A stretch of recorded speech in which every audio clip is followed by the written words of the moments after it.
সবাই কেমন আছেন? আশা করি সবাই অনেক ভালো আছেন। আমের সিজন এলেই আমি এভাবে আম কেটে ফ্রোজেন করে রেখে দিই এবং সারা বছর এটা দিয়ে টক খাই। টক খেতে আমার লাগবে আলু কুচি, টমেটো কুচি, কাঁচামরিচ, ইলিশ মাছ এবং আম 2-3 টুকরো। তারপর একটি প্যানে তেল গরম করে পেঁয়াজ, রসুন, লবণ, হলুদ, মরিচের গুঁড়ো, কাঁচামরিচ, আদা বাটা, রসুন বাটা দিয়ে ভালো করে কষিয়ে নিয়ে তার মধ্যে দিয়ে দেব ইলিশ মাছের যে অংশগুলো, তারপর ভালো করে কষিয়ে নিয়ে আমের টুকরোগুলো দিয়ে একটু পরে পানি দিয়ে দিব।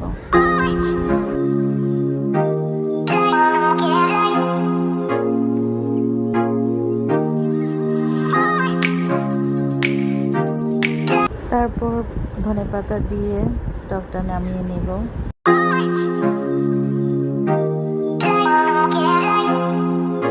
এই ছিল আজকে আমার দুপুরের আয়োজন। আজকে এ পর্যন্ত।